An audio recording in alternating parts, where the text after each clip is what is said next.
నమస్తే, మీరు చూస్తున్నది టీసాట్. నేను శిశిర. ఆరోగ్య మిత్ర కార్యక్రమానికి స్వాగతం. ఇప్పుడు బేసిక్గా క్యాన్సర్ అంటే చాలామందికి లంగ్ క్యాన్సర్, బ్రెస్ట్ క్యాన్సర్ అనేది తెలుసు. కానీ పురుషుల్లో ఎక్కువగా కనిపిస్తుంది యూరోలాజికల్ క్యాన్సర్. అది చాలామందికి తెలియదు, దాని పట్ల అవగాహన కూడా లేదు.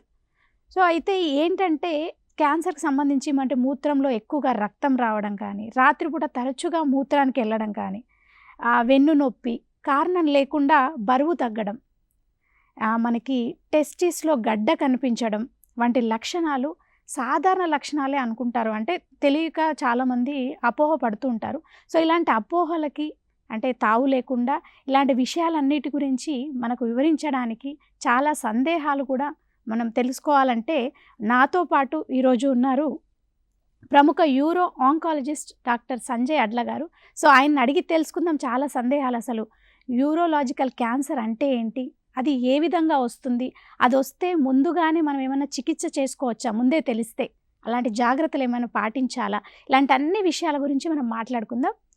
నమస్తే అండి డాక్టర్ గారు, వెల్కమ్ టు టీసాట్ నెట్వర్క్. ఇప్పుడు మనకి అసలు ఈ యూరోలాజికల్ క్యాన్సర్ అంటే ఏంటి, అసలు వీటిలో వచ్చే వివిధ రకాల క్యాన్సర్స్ ఏంటి? ఇది యూరోలాజికల్ క్యాన్సర్స్ అంటే యూరిన్ తయారు చేసే ప్రక్రియలో ఇన్వాల్వ్ ఉన్న ఆర్గన్స్ అన్ని. Kidney cancer, ureter cancer, bladder cancer, prostate cancer, తర్వాత పీనల్ క్యాన్సర్, ఇవన్నీ యూరోలాజికల్ క్యాన్సర్ కింద వస్తాయి. తర్వాత మగాళ్ళల్లో వచ్చే ఈ రెండు కామన్గా ఏమంటే టెస్టికులర్ క్యాన్సర్, ప్రాస్టేట్ క్యాన్సర్ కూడా యూరాలజీ క్యాన్సర్ స్పెషాలిటీ దాని కింద వస్తుంది. సో యూరిన్ తయారు చేసే ప్రక్రియలో ఎక్కడైతే ఆర్గన్స్ ఉన్నాయో వాటిలలో వచ్చే క్యాన్సర్స్ అవన్నీ యూరోలాజికల్ క్యాన్సర్స్. అయితే ఈ యూరోలాజికల్ క్యాన్సర్ గురించి మీరు కూడా ఇంకేమైనా సందేహాలు డాక్టర్ గారిని అడిగి తెలుసుకోవాలంటే స్క్రీన్ పైన స్క్రోల్ అవుతున్న టోల్ ఫ్రీ నెంబర్స్కి కాల్ చేసి మీ సందేహాలు అడిగి తెలుసుకోవచ్చు. డాక్టర్ గారు మనతో పాటు ఇక్కడ టీసాట్ స్టూడియోలో ఉన్నారు, మనం మాట్లాడుతున్నాము. అయితే బేసిక్గా ఇప్పుడు భారతదేశంలో ఎక్కువగా కనిపిస్తున్న యూరోలాజికల్ క్యాన్సర్స్ ఏవి అంటారు? సో కామన్ క్యాన్సర్ ఎక్కడన్నా వరల్డ్లో చూసామంటే అండి ప్రాస్టేట్ క్యాన్సర్ ఉంటుంది యూరోలాజికల్ క్యాన్సర్స్లో. సో ఇప్పుడు మనం అబౌవ్ 65 చూసాము అంటే ఇండియాలో మెయిన్ సిటీస్లో కామనెస్ట్ క్యాన్సర్ వచ్చేసి కూడా ప్రాస్టేట్ క్యాన్సర్ అవుతుంది. ముందు వేరే క్యాన్సర్లు ఉండే, కానీ రాను రాను ఇంకా ప్రాస్టేట్ క్యాన్సర్ ఎక్కువ కామన్గా అవుతుంది.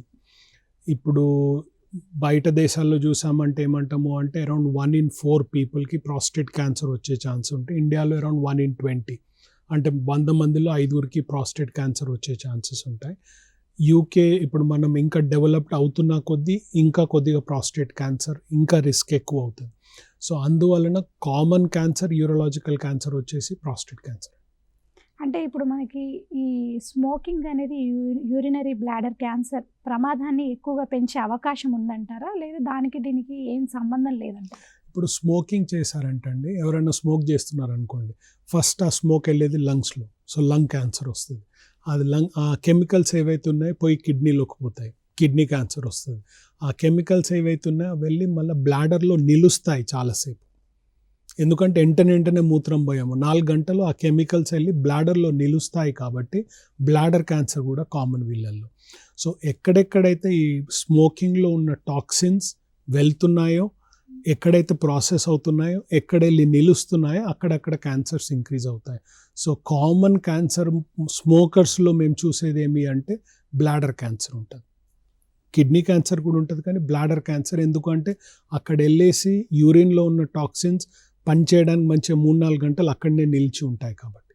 So bladder cancer is a risk factor smoking ఉన్న వాళ్ళకి.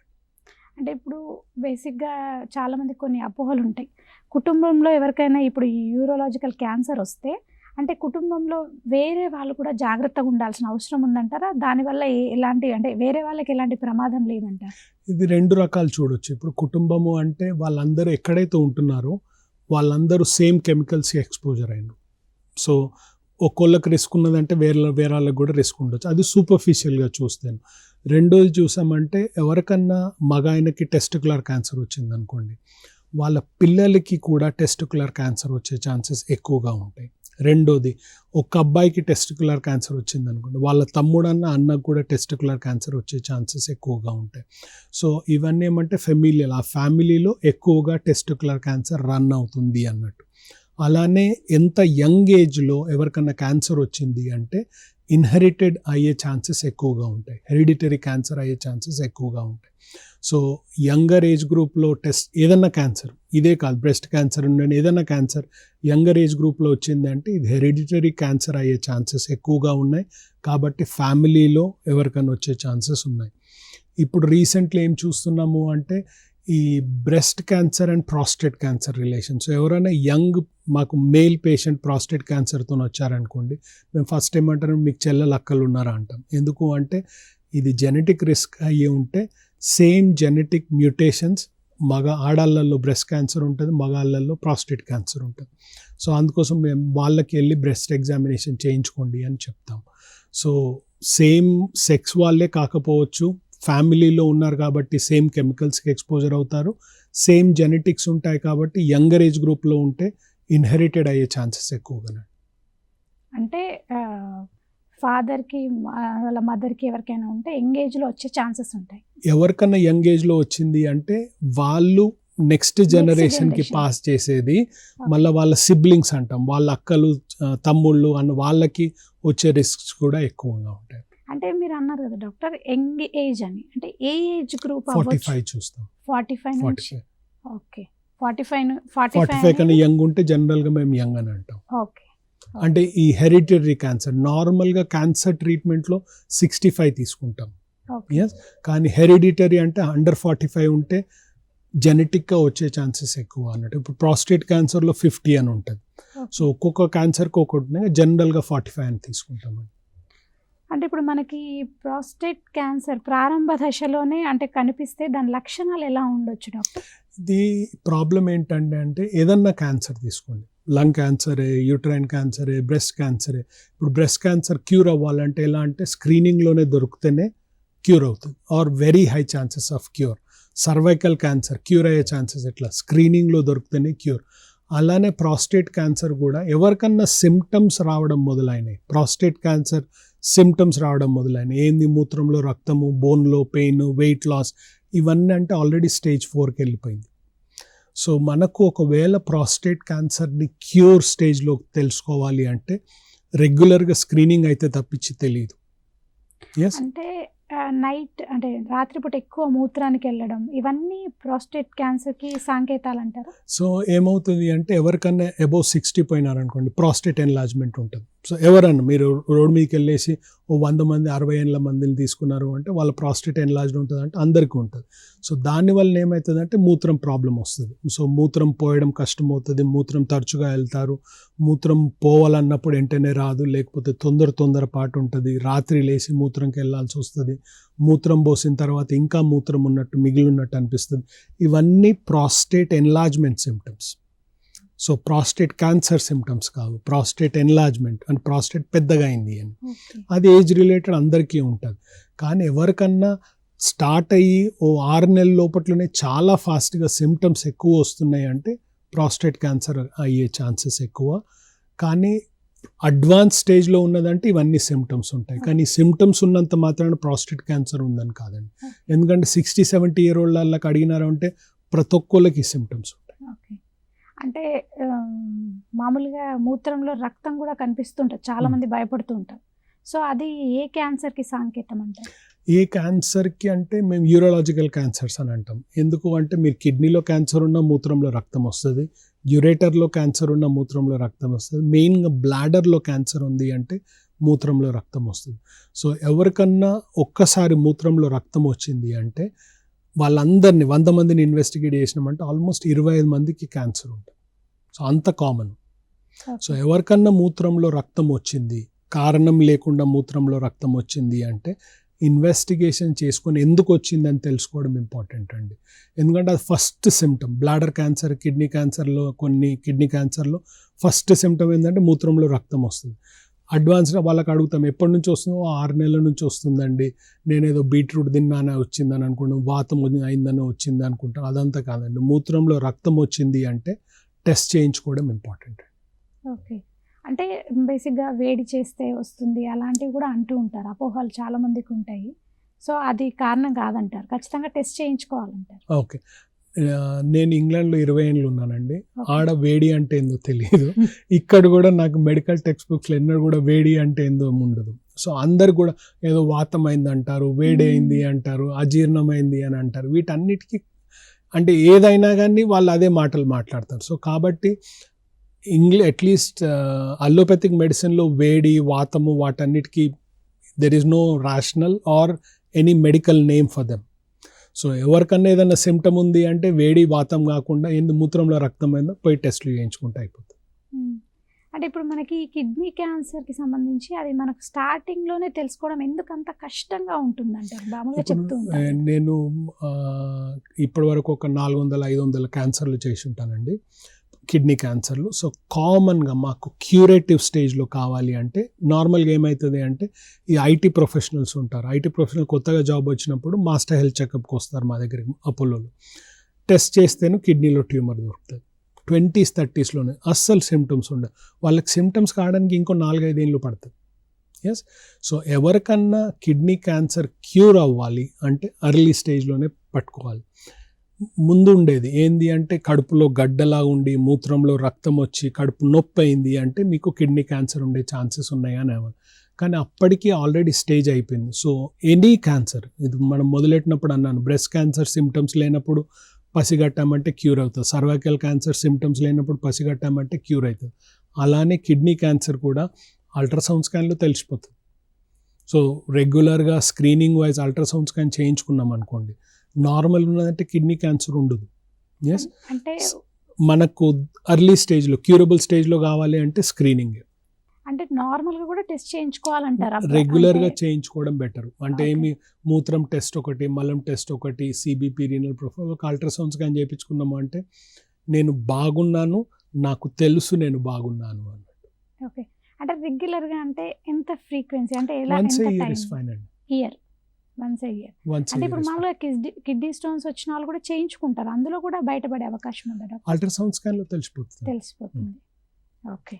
అంటే ఇప్పుడు మనకి ఈ టెస్టిస్లో కూడా గడ్డ కనిపిస్తే అది ఏమన్నా తొలగించాలి అంటారా, లేకపోతే అది అత్యవసరం అంటారా తొలగించాలి? సో టెస్టిస్ క్యాన్సర్ ఏంటంటే అంటే దాన్ని 3 ఇంపార్టెంట్. అంత కామన్గా కాదు, 1,00,000 మంది మగాళ్ళల్లో ఒక్కళ్ళకి వస్తుంది.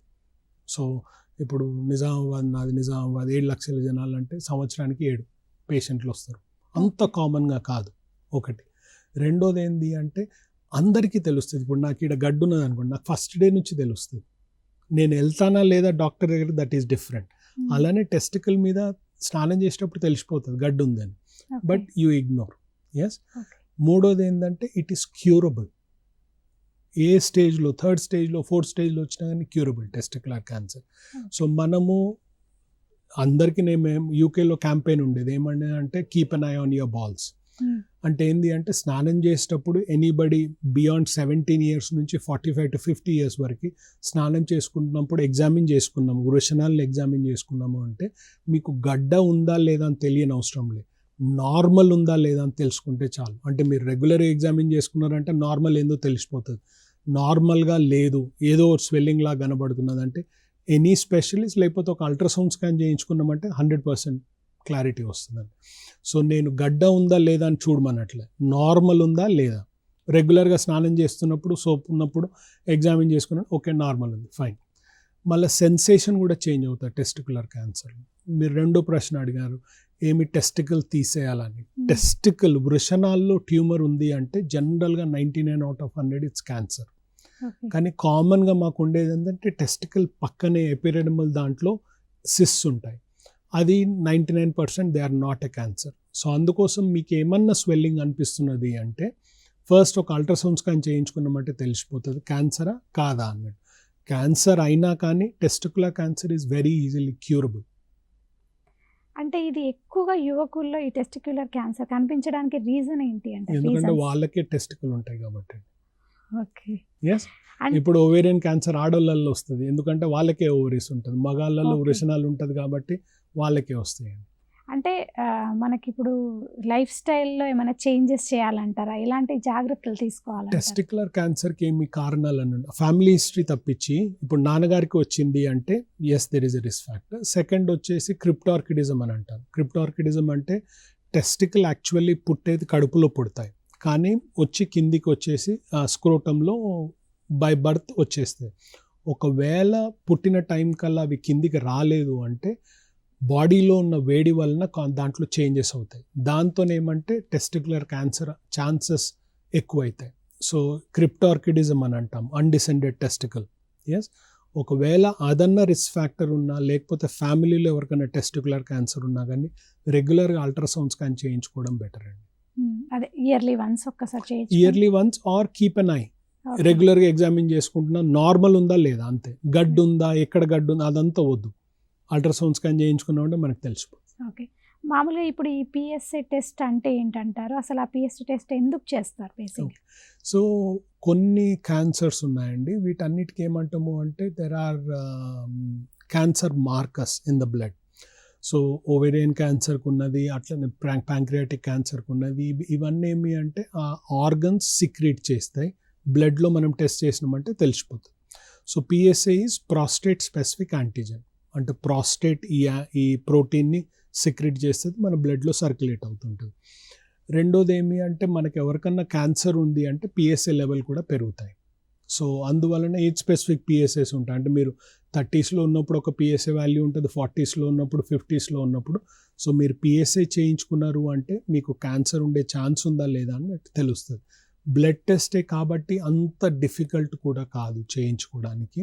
మనకు క్యూరబుల్ ప్రాస్టేట్ క్యాన్సర్ కావాలి అంటే పిఎస్ఏ టెస్ట్ చేయించుకుంటేనే తెలుస్తుంది. ఓకే, పిఎస్ఏ టెస్ట్లో ఖచ్చితంగా అది అంటే మెజారిటీ 90-95%లో ఎక్కువ ఉన్నది అనుకోండి, అందరికీ క్యాన్సర్ ఉండదు. నేను ప్రాస్టేట్ క్యాన్సర్ స్పెసిఫిక్ అనలేదు, ప్రాస్టేట్ స్పెసిఫిక్ అన్నాను. అంటే సో ప్రాస్టేట్ ఇది సిక్రెట్ చేస్తుంది, ప్రాస్టేట్ ఎన్లార్జ్మెంట్ అయినా సిక్రెట్ చేస్తుంది, ఇన్ఫెక్షన్ అయినా సిక్రెట్ చేస్తుంది, క్యాన్సర్ అయినా సిక్రెట్ చేస్తుంది. సో క్యాన్సర్ ఉందా లేదా అని నిర్ధారించడానికి ఎంఆర్ఐ బయాప్సీ చేయాల్సి వస్తుంది. అంటే ఇప్పుడు మనకి పిఎస్ఏ స్థాయి ఒకవేళ పెరిగితే మనకి ప్రాస్టేట్ క్యాన్సర్ అని మన అది నిర్ధారణ అవుతుందా, లేకపోతే దానికి దీంతో సంబంధం ఏం లేదంటారా? సో నార్మల్గా మా దగ్గరకు వచ్చేది స్టాండర్డ్గా పిఎస్ఏ నాకు పెరిగిందండి అని వస్తారు. వస్తే ఫస్ట్ మేము వాళ్ళని ఎగ్జామిన్ చేస్తాం. రెండోది వచ్చేసి ఎంఆర్ఐ స్కాన్ చేస్తాం. ఎంఆర్ఐ స్కాన్లో తెలుస్తుంది ప్రాస్టేట్ గ్రంథి ఎలా ఉందని. కానీ మనకు కన్ఫర్మ్ అయ్యేది బయాప్సీతో. సో నీడిల్ పెట్టి బయాప్సీ తీసినామంటే మనకు తెలుస్తుంది. ఒక్కసారి కన్ఫర్మ్ అయిందంటే, డయాగ్నోసిస్ వచ్చిందంటే నెక్స్ట్ ఏంటంటే ఎంతవరకు స్ప్రెడ్ అయింది, అది దాని కొరకు పెట్ సిటీ చేస్తాం. So these are the standard test: examination, MRI, biopsy and PET CT. దీంతో క్యాన్సర్ ఉందా లేదా అని తెలుస్తుంది. రెండోది ఎంతవరకు స్ప్రెడ్ అయిందని కూడా తెలుస్తుంది. అంటే ఇప్పుడు మీరు అన్నట్టు బయాప్సీ అంటే ఏంటి? ముఖ పరీక్ష అండి. సో ఒక నీడిల్ పెట్టేసి చిన్న కోర్లు తీసుకుంటాము, దాంతో క్యాన్సర్ ఉందా లేదా అన్నట్టు తెలుస్తుంది. ఇప్పుడు మనకి యూరోలాజికల్ క్యాన్సర్లో దీని అంటే ఈ బయాప్సీ టెస్ట్ యూజ్ అవుతుందంటారా? ఏదన్నా క్యాన్సర్ అండి, ఏదన్నా క్యాన్సర్ ఉన్నది అనుకోండి, ప్రాబబ్లీ కిడ్నీ క్యాన్సర్ ఒక్కటే కొద్దిగా ఏమంటే అంత బయాప్సీస్ చేయము. కానీ ఏదన్నా క్యాన్సర్ తీసుకోండి, బ్లాడర్ క్యాన్సర్ తీసుకోండి, ఏదన్నా బోన్ క్యాన్సర్ అన్నా, బ్రెస్ట్ క్యాన్సర్ అన్నా, ఎండోమెట్రియల్ క్యాన్సర్ అన్నా, ఏదన్నా క్యాన్సర్కి కన్ఫర్మ్ కావాలి అంటే ముఖ పరీక్ష చేయాల్సింది, అంటే బయాప్సీ. ఓకే, బయాప్సీ చేస్తే ఖచ్చితంగా మీరు 99% అంటే 95% తెలిసిపోతుంది అంట. అది కన్ఫర్మ్ అవుతుంది క్యాన్సర్ అని. ఎటువంటి టైప్ క్యాన్సర్, ఎంతవరకు స్ప్రెడ్ అయింది అంటే నెక్స్ట్ టెస్ట్ చేయాల్సి. ఓకే, అంటే ఇప్పుడు మామూలుగా అది స్ప్రెడ్ అంటే ప్రారంభ దశలోనే తెలుసుకున్నారనుకోండి, దానికి అంటే ట్రీట్మెంట్ ఉందంటారా? అంటే ఖచ్చితంగా నయం చేసే ఛాన్సెస్ ఉన్నాయంటారా? ఓకే, సో ట్రీట్మెంట్ లేకపోతే నేను ఇక్కడ కూర్చున్నాను, that's straight forward answer. So prostate cancer అన్నది ఏదైనా క్యాన్సర్ తీసుకోండి. ఇప్పుడు టెస్టిక్యులర్ క్యాన్సర్ నేనేమన్నాను, Stage 3, Stage 4లో ఉన్నప్పుడు కూడా క్యూర్ అవుతుంది. ప్రాస్టేట్ క్యాన్సర్ కూడా ఇప్పుడు నా దగ్గర ఎవరన్నా Stage 4లో వచ్చారు, 2026లో Stage 4లో వచ్చారు అంటే మీడియన్ లైఫ్ స్పాన్ అని అంటాం. అంటే 50% మంది ఎన్నేళ్ళు బతకగలరు, 10 years బతకగలరు Stage 4 prostate cancer. So prostate cancer అన్నది క్యూరబుల్, ఎస్పెషల్లీ అర్లీ స్టేజ్లో వచ్చింది అంటే curable in 90-95% of the cases. Kidney cancer same, bladder cancer same. So ఏదన్నా క్యాన్సర్ మనకు అర్లీ స్టేజ్లో పికప్ చేసినాము అంటే క్యూర్ అయ్యే ఛాన్సెస్ ఎక్కువ, దానికి అయ్యే ఖర్చు తక్కువ. మూడోది మెయిన్ ఏంటంటే క్వాలిటీ లైఫ్ ఇంప్రూవ్మెంట్, అంటే క్వాలిటీ లైఫ్ మీద ఇంపాక్ట్ తక్కువ అవుతుంది. ఇప్పుడు ఎవరికైనా Stage 4 kidney cancer, Stage 4 prostate cancer వచ్చారు అంటే లైఫ్ లాంగ్ మెడిసిన్ వేసుకోవాలి. సో వాళ్ళు బతికి ఉన్నా కానీ సైడ్ ఎఫెక్ట్స్ ఉంటాయి మెడికేషన్. సో అందువలన క్వాంటిటీ ఆఫ్ లైఫే కాకుండా క్వాలిటీ ఆఫ్ లైఫ్ మీద కూడా ఇంపాక్ట్ పడొద్దు అంటే మనం అర్లీ స్టేజ్లో పికప్ చేసినాము అంటే ఇట్ ఈస్ బెటర్. ఓకే. అంటే డాక్టర్ చాలా మందికి అంటే టెస్ట్ చేసుకోవాలి, క్యాన్సర్ గురించి తెలీదు, అవగాహన ఉండదు. మరి ఇప్పుడు ఈ సిటీ స్కాన్లు కానీ, ఇప్పుడు ఎంఆర్ఐ కానీ, పెట్ స్కాన్లు, ఈ పరీక్షలు క్యాన్సర్కి సంబంధించి ఏమైనా ఉపయోగపడతాయంటారు? క్యాన్సర్ సో టెస్ట్ ఎవరికి కూడా ఈ టెస్ట్లు స్క్రీనింగ్ టెస్ట్ల లాగా వాడమండి.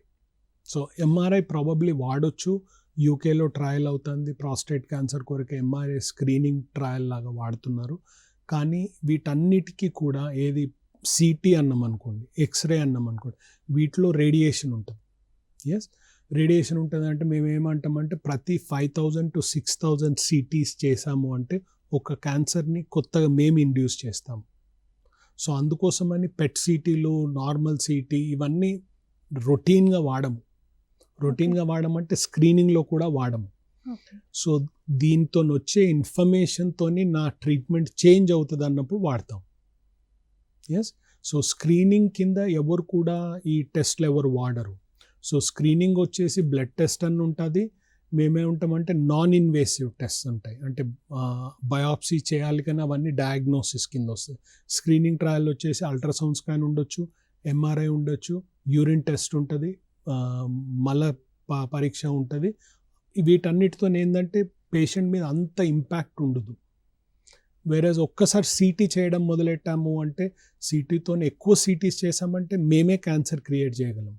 5,000 6,000 సిటీస్ చేసాము అంటే యూ ఇండ్యూస్ ఏ క్యాన్సర్ లేని వాళ్ళకి. అంటే డాక్టర్ ఇప్పుడు మరి మీరు అన్నట్టు అంటే డాక్టర్ అంటే మీకు అది చూస్తే తెలిసిపోద్ది, టెస్ట్లు అవి కాకుండా మీరు అన్నది ఈ స్కాన్స్ ఇవన్నీ చేయడం వల్ల ఇబ్బంది అవుద్ది. అయితే మరి ఏ క్యాన్సర్ ఏ స్టేజ్లో ఉంది, ఈ స్టేజ్లో ఉందని మీరు ఎలా నిర్ధారిస్తారు? టెస్ట్ల ద్వారానే నిర్ధారిస్తారు? టెస్ట్ల ద్వారానే. సో కొన్నిట్లో ఇప్పుడు కిడ్నీ క్యాన్సర్కి పెట్ సిటీ ఏం చేయము, సిటీలోనే మాకు తెలిసిపోతుంది. ప్రాస్టేట్ క్యాన్సర్కి అర్లీ స్టేజ్లో ఎంఆర్ఐతో మాకు తెలిసిపోతుంది. కానీ జనరల్గా పెట్ సిటీ చేస్తే బ్లాడర్ క్యాన్సర్ కన్నా లేకపోతే ప్రాస్టేట్ క్యాన్సర్ కన్నా పెట్ సిటీ చేస్తే ఎంతవరకు స్ప్రెడ్ అయింది, ఏ స్టేజ్లో ఉందన్నది తెలుస్తుంది. దాంతో నెక్స్ట్ ట్రీట్మెంట్ అనేది నిర్ధారిస్తుంది. అంటే ఇప్పుడు మీరు చెప్పినట్టు యూరోలాజికల్ క్యాన్సర్కి సంబంధించి స్టార్టింగ్ స్టేజ్లోనే అంటే ఎవరికైనా నిర్ధారణ అయితే దాన్ని పూర్తిగా నయం చేసేయచ్చు అంటారా? ఎస్, ఏదైనా క్యాన్సర్ తీసుకోండి, టెస్ట్ ఏ క్యాన్సర్ అయినా, బాడీలో ఏ క్యాన్సర్ అయినా కానీ స్టేజ్ 1లో ఉన్నదంటే క్యూర్ అయ్యే ఛాన్సెస్ చాలా ఎక్కువ ఉంటుంది. ఇప్పుడు మనకి క్యాన్సర్స్లో అంటే స్టేజెస్ ఎలా ఉంటాయి డాక్టర్? లైక్ సో ఒక్కొక్క దానికి ఒక్కొక్కటి ఉంటుంది is the straight forward answer. కానీ జనరల్గా మన అండర్స్టాండింగ్ ఏంటంటే స్టేజ్ 4 కన్నా స్టేజ్ 1 ఉన్నది అనుకోండి, క్యాన్సర్ ప్రాస్టేట్లోనే ఏదైనా ఆర్గన్లోనే ఉంది. స్టేజ్ 2 ఉన్నదంటే ఆర్గన్ బయటికి వచ్చింది. స్టేజ్ 3 అంటేనే ఏంటంటే ఆ చుట్టుపక్కల ఉన్న లింఫ్ నోడ్స్కి వెళ్ళింది అని అంటాం. స్టేజ్ 4 అంటే బాడీలో బోన్స్లో అన్ని లెవెల్లో ఉన్నది. అది జనరల్గా అన్ని క్యాన్సర్లు కూడా అలా వాడతాం అన్నట్టు. ఎస్, కానీ మళ్ళీ ప్రతి ఒక్క క్యాన్సర్కి స్టేజ్ 1A 1B 1C అన్నట్టు ఉంటుంది, 2A 2B 2C అట్లా అన్నట్టు ఉంటాయి. కానీ జనరిక్గా స్టేజ్ 1 2 3 4 అంటే ఈ అండర్స్టాండింగ్. అంటే ఇప్పుడు ఒక్కొక్క క్యాన్సర్కి ఒక్కొక్క రీజన్ ఏమైనా ఉంటుందా డాక్టర్? క్యాన్సర్కి అంటే అది రీజన్ మనకేం తెలియదు, అది ఎలా వచ్చిందో ఏమైనా అనే రీజన్ ఉంటుంది. ఇప్పుడు కిడ్నీ క్యాన్సర్కి ఒక రీజన్ అని చెప్పినట్టు యూరోలాజికల్ క్యాన్సర్కి ఒక రీజన్ అని, అంటే రీజన్స్ ఏమన్నా ఉన్నాయంటారా డాక్టర్? రీజన్స్ ఉన్నాయి కానీ అందరు ఇప్పుడు కొందరు కామన్గా వస్తారు, 60 year old వస్తారు, సార్ నేను నాన్ వెజిటేరియన్ ఎన్నడూ తినలేదు సార్, నేను ఎన్నడూ స్మోకింగ్ చేయలే, ఆల్కహాల్ ఎన్నడూ ముట్టుకోలేదు, రోజు పొద్దున్న గంటన్నర సేపు నేను యోగా చేస్తాను, నాకెందుకు వచ్చింది అంటే కొందరిలో కారణాలు ఉంటాయి కానీ చాలా మందిలో కారణాలు ఏమి ఉండవు. ఎస్, కానీ ఎందుకు వస్తాయి అంటే మ్యూటేషన్స్తో వస్తాయి. మ్యూటేషన్స్ అంటే ఏదన్నా రీజనరేషన్, క్యాన్సర్ హీలింగ్ దాంట్లో సెల్ రీజనరేషన్లో మ్యూటేషన్ వస్తుంది కాబట్టి క్యాన్సర్ వస్తుంది. ఇప్పుడు మీరు దాంట్లో ఇప్పుడు మీరు స్మోకింగ్ చేశారనుకోండి, రిస్క్ ఫ్యాక్టర్ 2 to 3 times వస్తుంది. స్మోకింగ్ కాకుండా ఆల్కహాల్ కూడా రోజు తాగుతున్నారు అనుకోండి, ఇంకో అవుతుంది. ఎక్కువ ఫ్రైడ్ ఫుడ్ ఎక్కువ తింటున్నారు అనుకోండి, ఇంకా రిస్క్ ఎక్కువ అవుతుంది. అలానే మీ ఫ్యామిలీ హిస్టరీలో ఎక్కువ ఉన్నది అంటే అదొక రిస్క్ ఫ్యాక్టర్ అవుతుంది. లేదు, you live in a very polluted environment where there is chemicals in the food, chemicals in the air, chemicals in the water, దాంతో సో ఒక్కొక్కటి యాడ్ అవుతూ ఉంటుంది, రిస్క్ ఇంక్రీజ్ అవుతూ ఉంటాయి. కానీ ప్రతి ఒక్క పేషెంట్కి ప్రతి ఒక్క వాళ్ళకి క్యాన్సర్ వచ్చిన వాళ్ళకి రిస్క్ ఫ్యాక్టర్ ఉంటుందా అంటే ఉండదు. ఇప్పుడు కామన్ అంటే పిడియాట్రిక్ క్యాన్సర్స్ ఉంటాయి, 2 year old 3 year old, వాళ్ళకి ఎందుకు వచ్చింది? స్మోకింగ్ చేయడు, ఆల్కహాల్ చేయడు, బీఫ్ తినడు, ఎందుకు వచ్చింది అంటే సో ఆ వాళ్ళల్లో కామన్గా జెనెటిక్ ఎక్కువ ఉంటాయి. అంటే హెరిడిటరీ కాకుండా ఎర్లీ మ్యూటేషన్, ఒక మ్యూటేషన్తో పుట్టారు, ఇంకో మ్యూటేషన్ అయింది కాబట్టి వాళ్ళకి క్యాన్సర్ వచ్చింది అన్నట్టు. అయితే ఇప్పుడు మనకి డాక్టర్ ఈ రోబోటిక్ సర్జరీ అంటే ఏంటి అంటారు? అసలు దీనివల్ల అంటే మనకి పేషెంట్స్కి కలిగే ప్రయోజనాలు ఏంటి అంటారు? ఇది ఇప్పుడు మనకి దేని గురించి అన్న తెలుసో లేదో కానీ ప్రతి ఒక్కళ్ళకి ఏఐ అంటే తెలుస్తుంది, రోబోటిక్స్ అంటే తెలుస్తుంది. ఇప్పుడు రోబోటిక్ సర్జరీ ప్రతిసారి మనం ఏమంటాము అంటే అయ్యో కొత్తగా రీసెంట్ కాదండి, it's 25 years old. First time హ్యూమన్స్లో రోబోటిక్ సర్జరీ చేసింది 2001లో. సో కొత్త టెక్నాలజీ ఏం కాదు, it's a tried and tested technology. And Apollo జూబ్లీహిల్స్లో we do around 600 of them a year. So అది ఏమంటాము అంటే సాఫ్ట్ టిష్యూ అంటే కడుపులో ఉన్న ఆర్గన్లలో వచ్చే క్యాన్సర్కి యూజ్ చేసే రోబోట్. అలానే ఇప్పుడు నీ రిప్లేస్మెంట్ ఉన్నది, దానికి కూడా రోబోటిక్ సర్జరీ వాడతారు. Why is robotic surgery important అంటే ఇప్పుడు చాలా సంవత్సరాల నుంచి దశాబ్దాల నుంచి చేసే టైప్ ఆఫ్ ఆపరేషన్ వచ్చేసి ఓపెన్ సర్జరీ ఉంటుంది. అంటే పైకి వెళ్ళి కింది వరకు కట్ చేస్తారు, లోపల ఏం ప్రాబ్లం ఉందో చూస్తాము, తీసేస్తాము, సూచర్ చేస్తాం. ఎస్, సో అలా ఇప్పుడు కూడా సర్జరీస్ చేస్తామంటే చేస్తాం. ఎవరికైనా పెద్ద గడ్డలు ఉన్నాయి అంటే చేసే ఆపరేషన్ వల్ల ఓపెన్ సర్జరీ. రెండోది అరౌండ్ లేట్ 1980s ఎర్లీ 1990sలో వచ్చింది ఏమంటే మినిమల్ ఇన్వేసివ్ సర్జరీ అంటాము, laparoscopic surgery or keyhole surgery. So దాని కొరకు ఏమంటే మనం లోపలకు టెలిస్కోప్ పెట్టేసి స్ట్రైట్ ఉన్న సిజర్స్ అన్న నైఫ్తోనన్నా కట్ చేస్తూ ఏదన్నా తీసేయగలం. ఓకే, సో ఇది ఆల్మోస్ట్ 10-15 ఏళ్ళు అదే లాప్రోస్కోపిక్ అంటే కీ హోల్ సర్జరీ అంటే లాప్రోస్కోపిక్ సర్జరీ. ఇప్పుడు ఎవరికన్నా గాల్ బ్లాడర్ సర్జరీ ఉన్నది అనుకోండి, gallbladder surgery almost open surgery ఎవరికి కాదు, అందరికీ లాప్రోస్కోపికే అవుతుంది గాల్ బ్లాడర్. ఎవరికన్నా ఓపెన్ సర్జరీ అయిందంటే ఫస్ట్ క్వశ్చన్ ఎందుకు చేసినారు ఓపెన్ సర్జరీ అంటారు. ఎందుకు అంటే అంత కామన్గా అయిపోయింది keyhole laparoscopic surgery, gallbladder gallstones రిమూవల్కి. ఈ 2000sలో ఏం చేశారు అంటే దే స్టార్టెడ్ రోబోటిక్ ప్లాట్ఫామ్ అని ఇంట్రడ్యూస్ చేస్తారు, సర్జికల్ రోబోటిక్ ప్లాట్ఫామ్. సో అదేం చేస్తుంది అంటే నేను ఒక దగ్గర కూర్చొని గ్లవ్ లాగా వేసుకుంటాను, వేసుకొని నాకు ఏదైతే లోపల టెలిస్కోప్ పెట్టేది నాకు కనబడుతుంది, దాంతో నేను ఆపరేషన్ చేస్తాను. కానీ వర్చువల్గా చేస్తున్నాను, అంటే నేను ఇక్కడ ఇట్లా అన్నాను అంటే అక్కడ రోబో కూడా అలా చేస్తుంది. సో దానివల్ల ఏమవుతుంది అంటే మనం ఏదన్నా జీవితంలో ఇప్పుడు తినాలన్నా ఇట్లా చేస్తాము, ఏదన్నా కడగాలన్నా ఇలా చేస్తాము. సో ఈ మూమెంట్ అంటాం ఎండోరెస్ట్ మూమెంట్ అంటాం, ఇది రోబోటిక్లో ఉంటుంది. లాప్రోస్కోపిక్లో అంత స్ట్రైట్ ఉంటుంది.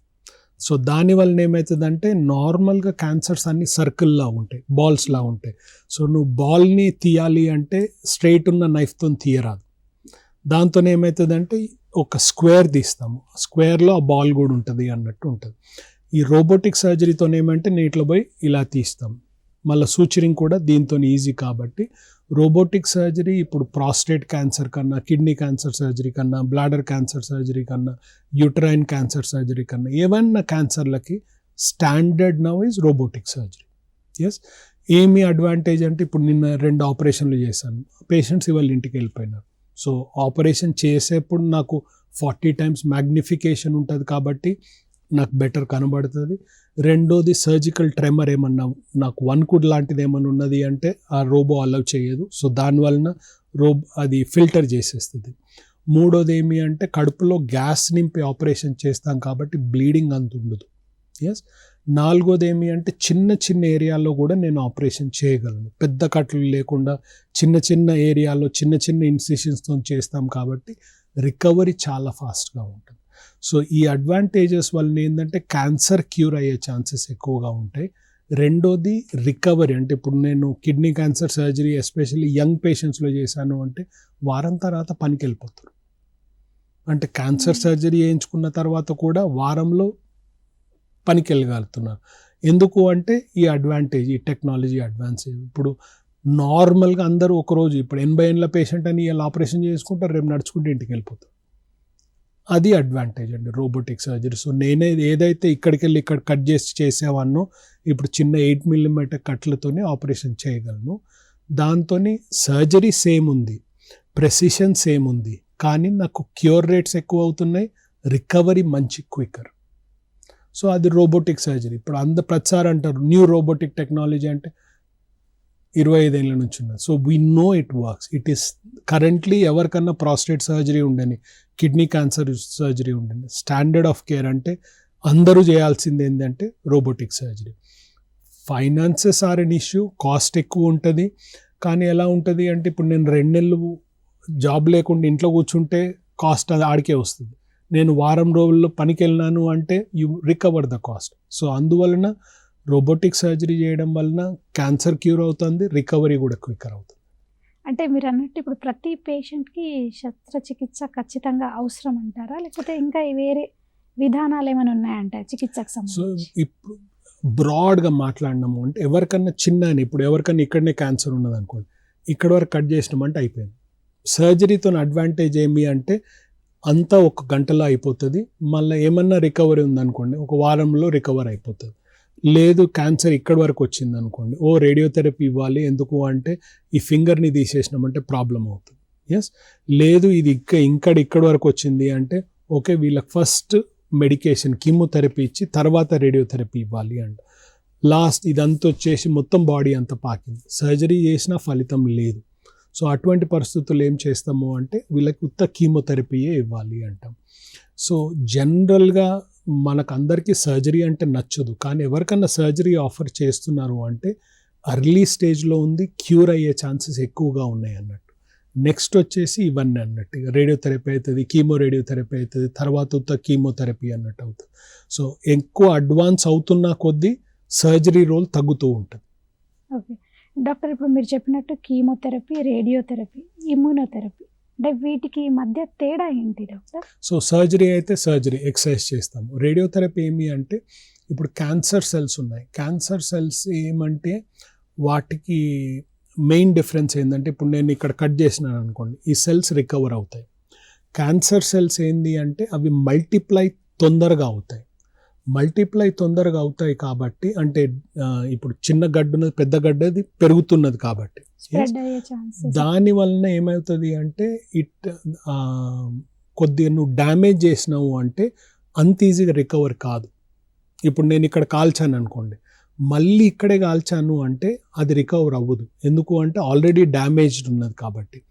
అలానే సేమ్ వే క్యాన్సర్ సెల్స్ ఏమంటే అవి అంత ఈజీగా మల్టిప్లై అవుతున్నాయి కాబట్టి అంత తట్టుకోవు, అవి ఏదన్నా డ్యామేజ్ చేసినామంటే తట్టుకోవు. సో దానివల్ల మనం రేడియోథెరపీతో ఏం చేస్తామంటే ఆ క్యాన్సర్ ఏరియాని చుట్టుపక్కల ఏరియాకి రేడియోథెరపీ ఇచ్చినాం అనుకోండి, చుట్టుపక్కల ఏరియాలు ఏమో రికవర్ అవుతాయి. ఎందుకు అంటే అవి అంత డివైడ్ అవ్వట్లేదు, క్యాన్సర్ అంతగానము డివైడ్ అవుతున్నాయి కాబట్టి క్యాన్సర్ చచ్చిపోతుంది. సో రేడియోథెరపీ అన్నది అయనైజేషన్ రేడియేషన్ అన్నట్టు. అయనైజేషన్ రేడియేషన్ అంటే ఎక్స్రేస్ ట్రీట్మెంట్. ఇప్పుడు నేను ఇంతకుముందు చెప్పాను సిటీ స్కాన్స్ ఎక్కువగా చేశాము అంటే వాళ్ళల్లో మేము క్యాన్సర్ ఇండ్యూస్ చేయొచ్చు. ఇప్పుడు మేము రేడియోథెరపీ ఇచ్చేది యాక్చువల్ ఎక్స్రేస్, వాటినే ఫోకస్గా చేసి ఇస్తున్నాం. ఎస్, ఇప్పుడు ఆ రేడియోథెరపీ ఎలా ఇస్తాము, మీరు ఫోటాన్స్ అని అంటాము. ఫోటాన్ అంటే నార్మల్గా ఇచ్చే రేడియోథెరపీ. ఇప్పుడు చెన్నైలో ప్రోటాన్ థెరపీ ఉంది, అది కూడా ఇంకో టైప్ ఆఫ్ రేడియోథెరపీ. ఇంక ఇప్పుడు పార్టికల్ రేడియోథెరపీ అని వస్తుంది. సో ఇలాంటివి అన్నవి ఏమి అంటే హీట్ లాగా క్యాన్సర్ని ట్రీట్ చేస్తున్నాం. కీమోథెరపీ కూడా సేమ్ ప్రిన్సిపల్ మీద పనిచేస్తుంది. సో కీమోథెరపీ ఎవరికైనా ఇచ్చినాం అనుకోండి, ఆ సెల్ సైకిల్లో అవసరం ఉన్నది, సెల్ రీప్రొడక్షన్కి అవసరం ఉన్న దాన్ని ఎక్కడనో పోయి బ్లాక్ చేస్తుంది. సో దాంతో ఏమవుతుందంటే బాడీలో ఉన్న ప్రతి సెల్ కూడా ఎఫెక్ట్ అవుతుంది. కానీ క్యాన్సర్ సెల్స్ ఎక్కువగా పెరుగుతున్నాయి కాబట్టి వాటికి ఫుడ్ ఎక్కువ అవసరం. సో అందుకోసం సెలెక్టివ్గా అవి చచ్చిపోతాయి. రెండోది ఏమంటే ఇప్పుడు బాడీలో ఉన్నది ఎక్కువగా మనకి సెల్స్ సర్క్యులేట్ అయ్యేది హెయిర్, ఇంటెస్టైన్స్. అందుకోసం జుట్టు ఊడిపోతుంది. కామన్గా జుట్టు ఎందుకు ఊడిపోతుంది అంటే క్యాన్సర్ సెల్స్ తర్వాత ఎక్కువగా సైకిల్ అవుతున్నాయి hair, intestines. So diarrhoea, loose motions ఎక్కువ అయితే హెయిర్ పోతుంది. కానీ ఇవి రెండు రికవర్ అవుతాయి కొన్ని రోజుల తర్వాత. క్యాన్సర్ సెల్స్ అంతగానం రికవర్ అవ్వవు, ఎందుకంటే వాటికి రిపేర్ మెకానిజమ్స్ ఉండవు. సో అది కీమోథెరపీ. లాస్ట్ వచ్చేసి ఇప్పుడు లాస్ట్ ఆల్మోస్ట్ 10 years నుంచి ఇమ్యూనోథెరపీ అని ఎక్కువగా వింటున్నాం. ఇమ్యూనోథెరపీ అంటే మనం ఏమనుకుంటాము అంటే వీళ్ళ బాడీ ఇమ్యూనిటీని బూస్ట్ చేస్తున్నాం. యాక్చువల్లీ ఇమ్యూనిటీ బూస్ట్ చేయట్లా. క్యాన్సర్ ఏమవుతుంది అంటే బాడీలో ఉన్నది. Cancer actually it's a foreign body. So me body దానికి రియాక్ట్ అవ్వాలి, ద క్యాన్సర్ని చంపేయాలి. కానీ ఏమవుతుంది అంటే క్యాన్సర్స్ వాటి చుట్టూ ఒక స్లైమీ లేయర్ లాగా ఉంటుంది ఒకటి. దాంతో ఏమంటే అది బాడీ గుర్తుపట్టదు ఇది క్యాన్సర్ అని. సో ఇమ్యూనోథెరపీ పోయి ఏం చేస్తుంది అంటే దాంట్లో ఉత్త హోల్స్ క్రియేట్ చేస్తుంది అన్నట్టు అంతే. సో ఏదైతే ఆ లేయర్ ఉందో దాన్ని తీసేస్తుంది. తీసేయడం వల్ల మీ బాడీ ఇది క్యాన్సర్ అని రికగ్నైజ్ చేసి ట్రీట్ చేస్తుంది. ఎస్, సో ఇమ్యూనిటీ బూస్టింగ్ కాదు, అదేమి అంటే పోయేసి ఇది క్యాన్సర్ అని చూపిస్తుంది అంతే. సో అది ఇమ్యూనోథెరపీ. ఇప్పుడు కిడ్నీ క్యాన్సర్కి వచ్చింది, బ్లాడర్ క్యాన్సర్కి వచ్చింది, లంగ్ క్యాన్సర్కి వచ్చింది, కొన్ని probably another 2-3 years down the line standard కీమోథెరపీలు ఇవ్వడం తగ్గుతుంది. అన్నిటికి కూడా ఇమ్యూనోథెరపీలు ఇవ్వడం బెటర్. ఇమ్యూనోథెరపీ మెయిన్ అడ్వాంటేజ్ ఏమి అంటే మనం బాడీ ఇమ్యూనిటీనే యూజ్ చేస్తున్నాం కాబట్టి టాక్సిసిటీ కొద్దిగా తక్కువ ఉంటుంది. రెండోది ఏంటంటే రెస్పాన్స్ ఎక్కువగా ఉంటుంది. ఒక్కసారి మనం మంచిగా బాడీకి చూపించినాం అనుకోండి ఇది క్యాన్సర్ అండి అని, అది గుర్తుంచుకొని దాన్ని ట్రీట్ చేయడం, బెటర్గా ట్రీట్ చేయడం మొదలెడతారు. సో ఇమ్యూనోథెరపీ కరెంట్లీ చాలానే వాటికి యూజ్ చేస్తున్నాం, but in the near future majority క్యాన్సర్స్కి ఇమ్యూనోథెరపీ యూజ్ చేస్తున్నాం. ఈ టార్గెటెడ్ థెరపీ అంటే ఏంటి డాక్టర్? అంటే ఇలాంటి రోగులకు అది ఉపయోగపడుతుంది? సో ఈ కీమోథెరపీకి ఇమ్యూనోథెరపీకి మధ్యలో టార్గెటెడ్ థెరపీ అన్నది. టార్గెటెడ్ థెరపీ ఏంటంటే ఇప్పుడు ప్రాస్టేట్ క్యాన్సర్లో ఉన్నది ఆర్ కిడ్నీ క్యాన్సర్లో మెయిన్ ఉన్నది, ఒక్క మ్యూటేషన్ వలన ఓకే ఈ క్యాన్సర్కి ఇది కావాలి, ఈ కెమికల్ కావాలి అన్నట్టు మనకు తెలుస్తుంది అనుకోండి. ఏం చేస్తారు అంటే they develop antibodies to that. దాంతో ఏమవుతుంది అంటే ఆ క్యాన్సర్స్ మీద పోయి అతుక్కుంటుంది. కాబట్టి టార్గెటెడ్ థెరపీ మొత్తం బాడీలో ఉన్న సెల్స్ అన్నిటికి కాదు, ఈ క్యాన్సర్ ఎక్కడైతే ఉన్నదో అక్కడే వెళ్ళిపోయి అతుక్కుంటుంది కాబట్టి టార్గెటెడ్ థెరపీ అని అంటారు. ఓకే, ఇప్పుడు మనకి ప్రాస్టేట్ క్యాన్సర్ అంటే ట్రీట్మెంట్ తర్వాత ఈ లైంగిక అంటే సంబంధించిన అంటే వాటికి హెల్త్ పైన ఎలాంటి ప్రభావం పడే అవకాశం ఉందంట? చాలా సిగ్నిఫికెంట్ అండి. ఎందుకు అంటే first of all age group వచ్చేసి 60 to 70 years old. రెండోది ఏమి అంటే మేమేం చెప్తాము అంటే they can't ever a father a child. అంటే మీకు పిల్లలు అంటే సంతతి అన్న తర్వాత ఉండదు. సెక్షువల్ ఫంక్షన్ ఉంటుందా అంటే ఆపరేషన్ కరెక్ట్గా చేసాము, నర్వ్స్ ప్రిజర్వ్ చేసాము అంటే ఇరెక్షన్ రావచ్చు, కానీ ఎన్నడూ కూడా మళ్ళీ ఇంకో తండ్రి కాలేరు. సో అటువంటి పరిస్థితులు ఏమంటాము అంటే ఫస్ట్లోనే సీమెన్ స్టోరేజ్ చేసుకొని మళ్ళీ యూస్ చేసుకోవచ్చు. టెస్టికులర్ క్యాన్సర్ కూడా అదే అంటాము, బ్లాడర్ క్యాన్సర్ కూడా అలానే చెప్తాము. ఎందుకు అంటే తర్వాత వచ్చే స్పర్మ్ మంచి క్వాలిటీ ఉండవు. ప్రాస్టేట్ క్యాన్సర్లో అసలు స్పర్మే ప్రొడ్యూస్ అవ్వదు, ఏ మందులు ఇచ్చినా కానీ స్పర్మ్ ప్రొడక్షన్ మొత్తం ఆగిపోతుంది. సో అందువలన ఫాదర్ అయితే కాలేరు తర్వాత ఒకసారి ట్రీట్మెంట్ మొదలెట్టినాము అంటే. సెక్షువల్ ఫంక్షన్ మెయింటైన్ కావచ్చా అంటే కరెక్ట్, అంటే ఎర్లీ స్టేజ్లో ఉంది అంటే నర్వ్స్ అన్ని ప్రిజర్వ్ చేసినామంటే దే కెన్ హ్యావ్ సెక్స్. ఇప్పుడు యూరినరీ బ్లాడర్ క్యాన్సర్ చికిత్స తర్వాత అంటే వాళ్ళు లైఫ్ స్టైల్లో ఏమైనా చేంజెస్ చేయాలంటారా డైలీ లైఫ్? సో రెండు ఉంటాయండి. యూరినరీ బ్లాడర్ కామన్గా చూసామంటే ఇప్పుడు 100 మందికి బ్లాడర్లో మూత్రాశయంలో క్యాన్సర్ వచ్చింది అంటే అందులో ఆల్మోస్ట్ 70% మందికి పైననే క్యాన్సర్ ఉంటుందండి. ఆ మిగతా 30 మందికి వచ్చేసి అగ్రెసివ్ క్యాన్సర్ అని ఉంటుంది, లేకపోతే కండరాలలోకి పోయే మసిల్ ఇన్వేసివ్ క్యాన్సర్ అంటాం. అటువంటి పరిస్థితులు ఏం చేస్తాము అంటే వాళ్ళ బ్లాడర్ తీసేసి బ్యాగ్ అన్న పెడతాము, లేకపోతే కొత్త బ్లాడర్ క్రియేట్ చేస్తాము. సో ఇంటెస్టైన్ని ఒక రగ్బీ బాల్ లాగా తయారు చేసి ఎక్కడైతే మూత్రాశయం ఉండనో అక్కడే పెట్టాము అంటే వాళ్ళు నార్మల్గా మూత్రం పోయగలరు. వాళ్ళు లైఫ్ స్టైల్ చేంజెస్ చేయాలంటే లైఫ్ స్టైల్ ఏది క్యాన్సర్ అయినా కొద్దిగా లైఫ్ స్టైల్ చేంజెస్ ఇంపాక్ట్ ఉంటుందండి. అటువంటి పరిస్థితుల్లో నియో బ్లాడర్ పెట్టామంటే మేమేమంటాము అంటే ప్రతి 3 గంటలకి ప్రతి 4 గంటలకి టాయిలెట్ వెళ్ళి వాళ్ళే పోయాలి, ఎందుకంటే వాళ్ళకి సెన్సేషన్ ఉండదు. సో ప్రతి 3 గంటలకు అలారం పెట్టుకుంటారు, మూత్రం పోయేసి వస్తారు. కొత్త బ్లాడర్ చేసాము అంటే. సో ఏదన్నా ట్రీట్మెంట్ ఏదన్నా కిడ్నీ క్యాన్సర్కి అయినా కానీ కొద్దిగా మోడిఫికేషన్స్ ఉంటాయి. ప్రాస్టేట్ అండ్ బ్లాడర్ క్యాన్సర్కి సిగ్నిఫికెంట్, బ్లాడర్ క్యాన్సర్కి అయితే చాలా లైఫ్ స్టైల్ మోడిఫికేషన్స్ ఉంటాయి. అంటే ఇప్పుడు మీరు అన్నట్టు ఇప్పుడు ఈ యూరలాజికల్ క్యాన్సర్కి సంబంధించి ఫుడ్ కానీ వాళ్ళు డైలీ లైఫ్లో అంటే అది ఎక్సర్సైజెస్ కానీ అంటే ఇలాంటి వాటిలో మార్పు తీసుకొస్తే వాళ్ళు ఏమైనా ఈ యూరలాజికల్ క్యాన్సర్ని తగ్గించే అవకాశం ఉందంట? సో మనం ఇప్పుడు ఒబేసిటీ అంటాం. ఎస్, ఒబేసిటీ ఉన్నదనుకోండి, ఎవరికన్నా ఒబీస్ ఉన్నారు అంటే యూరలాజికల్ క్యాన్సర్లో 2 క్యాన్సర్స్ కామన్, కిడ్నీ క్యాన్సర్ ఒకటి, ప్రాస్టేట్ క్యాన్సర్ ఒకటి. ప్రాస్టేట్ క్యాన్సర్ ఎంతవరకు అంటే ప్రతి 2 ఇంచులు వేస్ట్ పెరుగుతున్న కొద్దీ ప్రాస్టేట్ క్యాన్సర్ రిస్క్ ఇంక్రీజ్ అవుతూ ఉంటుంది. ఎస్. సో సన్నగా ఉన్నారు, ఫ్యాట్ తక్కువగా ఉన్నది అంటే ప్రాస్టేట్ క్యాన్సర్ వచ్చే ఛాన్సెస్ తక్కువ. అలానే కిడ్నీ క్యాన్సర్ కూడా సేమ్ అండి. కిడ్నీ క్యాన్సర్ కూడా వన్ రిస్క్ ఫ్యాక్టర్. స్మోకింగ్ ఉన్నది, హైపర్ టెన్షన్ ఉన్నది, కానీ మాడిఫైయబుల్ రిస్క్ ఫ్యాక్టర్ అని అంటాం. మాడిఫైయబుల్ రిస్క్ ఫ్యాక్టర్ ఏంటంటే మీరు లావుగా ఉన్నారంటే మీరు సన్నగండి మళ్ళీ వచ్చే ఛాన్సెస్ తగ్గుతాయి. Yes. So obesity is a significant factor for cancers. Yes. Especially ఏమంటామంటే ట్రంకల్ ఒబెసిటీ, పొట్ట పెద్దగా ఉన్నది అనుకోండి. ఇప్పుడు ఇండియాలో మీరు రోడ్ మీద పోయినప్పుడు చూసినారంటే అందరూ ఇదంతా పైనే ఉంటుంది కానీ పొట్ట పెద్దగా ఉంటుంది. అక్కడ ట్రంకల్ ఒబెసిటీ. అందుకే ఇండియాలో క్యాన్సర్స్ వచ్చే అగ్రెసివ్గా వస్తుంది, ఎందుకంటే మనలో ఫ్యాట్ డిస్ట్రిబ్యూషన్ డిఫరెంట్ ఉంటుంది. సో ఒకవేళ ఎవరైనా లావుగా ఉన్నారు, సన్నగా అవుతే క్యాన్సర్ రిస్క్ తగ్గుతుందా అంటే ఎస్. సో సన్నగా అయినాము అంటే క్యాన్సర్ వచ్చే ఛాన్సెస్ తక్కువ, మళ్ళీ రికవర్ అయ్యే ఛాన్సెస్ కూడా తక్కువ అండి. ఇప్పుడు మనకి 50 years దాటిన ప్రతి ఒక్కరు ఈ ప్రాస్టేట్ క్యాన్సర్ స్క్రీనింగ్ ఖచ్చితంగా చేయించుకోవాలి అంటారు.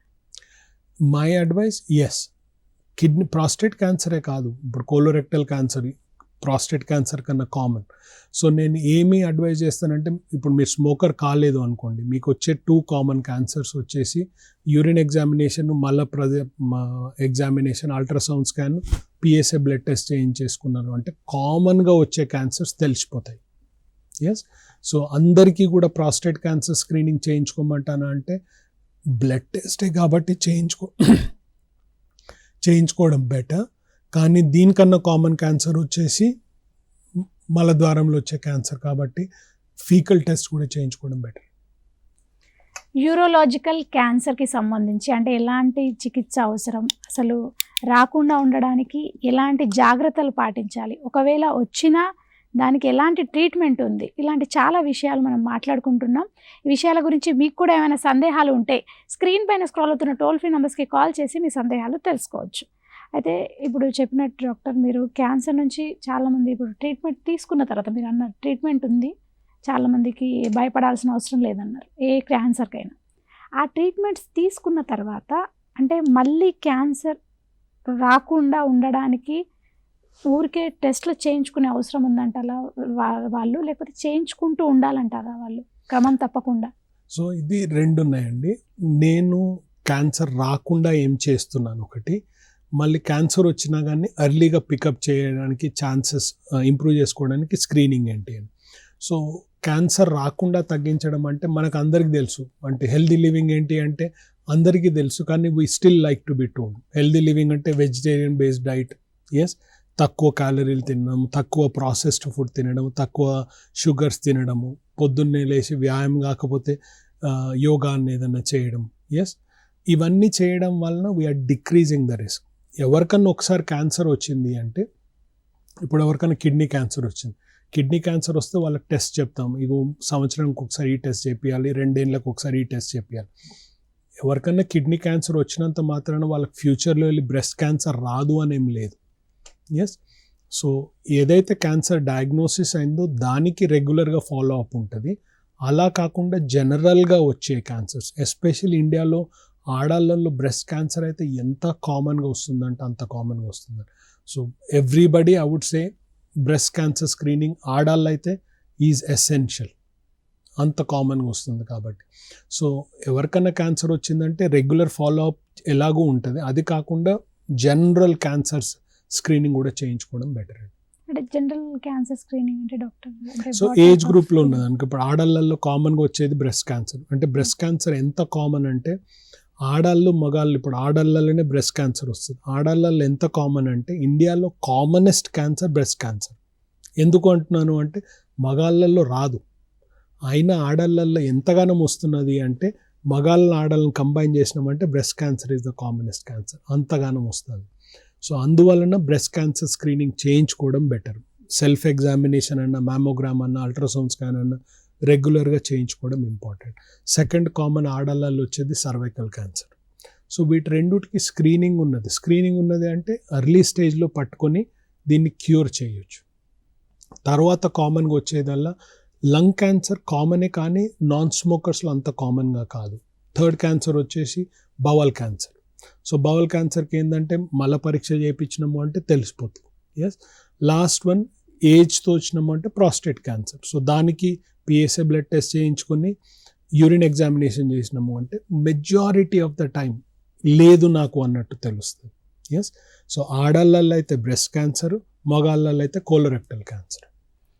అంటే ఇప్పుడు మనకి యూరోలాజికల్ క్యాన్సర్కి సంబంధించి ప్రజల్లో చాలా రకాల అపోహలు ఉన్నాయి. అంటే వాటికి సంబంధించి ప్రతి ఒక్కరు తెలుసుకోవాల్సిన విషయాలు ఏంటి, అసలు అంటే యూరోలాజికల్ క్యాన్సర్కి సంబంధించి ఎలాంటి జాగ్రత్తలు పాటించాల్సిన అవసరం ఉందంటారు? ఓకే, సో ఇప్పుడు టెస్టికులర్ క్యాన్సర్ చూసామంటాం అనుకోండి, ఇది ఎవరన్నా 20-30 ఇయర్ ఎవరన్నా వింటున్న వాళ్ళకి నేను ఏమంటాను అంటే రెగ్యులర్గా ఎగ్జామిన్ చేసుకుంటూ ఉండండి. సోప్ స్నానం చేస్తున్నారు, సబ్బు ఉన్నది అంటే ఎగ్జామిన్ చేసి, ఎనీ చేంజ్ ఉన్నది అంటే ప్లీజ్ ఒక అల్ట్రాసౌండ్ స్కాన్ అనేది చేయించుకోండి, లేకపోతే లోకల్లో ఉన్న స్పెషలిస్ట్ని చూపించుకున్నారు అంటే మీకు తెలిసిపోతుంది. Testicular cancer is curable. నేనేమంటాను అంటే దాని క్యూర్ మీ చేతిలో ఉంది, ఎందుకంటే మీరు చేతులు పెట్టుకొని ఎగ్జామిన్ చేసినారు అంటే తెలిసిపోతుంది. స్క్రీనింగ్ టెస్ట్ అవసరం లేదు, ఏం అవసరం లేదు, మీరు రెగ్యులర్గా ఎగ్జామిన్ చేసుకొని తెలిసిపోతుంది. రెండో క్యాన్సర్ రేర్ క్యాన్సర్, కానీ మీకే తెలిసిపోతుంది. ఇది పీనల్ క్యాన్సర్. పీనల్ క్యాన్సర్ అంటే మీరు ఏదైతే అంగం మీద ఏదన్నా పుండులాగా వచ్చింది, నొప్పి ఇట్లా బ్లీడింగ్ అవుతుంది, లేదు చీములాగా వస్తుంది, ప్లీజ్ అగైన్ ఇది పీనల్ క్యాన్సర్ కావచ్చు, మీకే తెలిసిపోతుంది చేంజ్ ఉంది అని. అటువంటి పరిస్థితుల్లో స్పెషలిస్ట్ని చూడండి, క్యూర్ అవుతుంది. ఎందుకు వీటి రెండుటికి చెప్తున్నాను అంటే వీటి రెండుటికి మీకు తెలుస్తుంది ప్రాబ్లం ఉంది అని, ఇంకా పక్కన చెప్పనవసరం లేదు. మూడోది వచ్చేసి మూత్రంలో ఎవరికన్నా రక్తం ఉంది అంటే ప్లీజ్ టెస్టులు రెగ్యులర్గా చేయించుకోండి. మూత్రంలో రక్తం వచ్చిందంటే స్పెషలిస్ట్ని చూశారు అంటే ప్రతి 4 ఒక్కొక్క క్యాన్సర్ ఉండే ఛాన్స్ ఉంటుందండి. సో క్యాన్సర్ మనం రూల్ అవుట్ చేసేంత వరకు మూత్రంలో రక్తం వచ్చింది, ఒకసారి వచ్చింది, 2 సార్లు, ఒకసారి వచ్చినా కానీ టెస్ట్ చేయించుకోవడం బెటర్. లాస్ట్ వన్ వచ్చేసి మీ ఏజ్ 60 పెరిగినది, మూత్రం పోయడం కష్టమవుతుంది, ఏమీ అయినా సిమ్టమ్స్ ఉన్నా లేకున్నా కానీ పిఎస్ఏ బ్లడ్ టెస్ట్ చేయించుకుంటేను ఒకవేళ క్యాన్సర్ ఉన్నది అంటే అర్లీ స్టేజ్లో పికప్ అవుతుంది, క్యూర్ అయ్యే ఛాన్సెస్ ఎక్కువగా ఉంటాయి. ఏదైనా క్యాన్సర్ అర్లీ స్టేజ్లో మనం పికప్ చేసినాము, అర్లీ స్టేజ్లో పికప్ చేయాలి అంటే మనం స్క్రీనింగ్తోనే చేయాలి. స్క్రీనింగ్తోనే అంటే యూరిన్ టెస్ట్ అన్నా, బ్లడ్ టెస్ట్ అన్నా, అల్ట్రాసౌండ్ స్కాన్తోనన్నా అర్లీ స్టేజెస్లో పికప్ చేసినాము అంటే క్యూర్ అయ్యే ఛాన్సెస్ ఎక్కువ, మీ బాడీ మీద ఇంపాక్ట్ అయ్యేది తక్కువ, మూడోది ఖర్చు కూడా తక్కువ. ఎస్, సో అందువలన మీ బాడీ మీకు తెలుసు, ఏమన్నా చేంజ్ కనబడుతుంది అంటే టెస్ట్లు చేయించుకున్నారు అంటే మనం అర్లీ స్టేజ్లో పికప్ చేయొచ్చు. యూరోలాజికల్ క్యాన్సర్కి సంబంధించి అంటే చాలామందికి చాలా రకాల అపోహలు ఉన్నాయి, వాటికి సంబంధించి చాలా విషయాలు వివరించారు. యూరో ఆంకాలజిస్ట్ డాక్టర్ సంజయ్ అడ్ల గారు చాలా విషయాలు చెప్పారు. సో ఇంకా మీకు ఏమైనా సందేహాలు ఉంటే డాక్టర్ని మీరు సంప్రదించవచ్చు. మీరు అంటే ఎలాంటి క్యాన్సర్కి సంబంధించిన ఎలాంటి ట్రీట్మెంట్స్ తీసుకోవాలి ఏంటి అన్న డాక్టర్ గారిని మీరు సంప్రదించవచ్చు. Thank you doctor. Thank you very much. Thank you. ఇది ఇవాళ మన ఆరోగ్య మిత్ర కార్యక్రమంలోని అంశం. తిరిగి వచ్చే వారం మరో అంశంతో మళ్ళీ కలుసుకుందాం. అంతవరకు చూస్తూనే ఉండండి TSAT.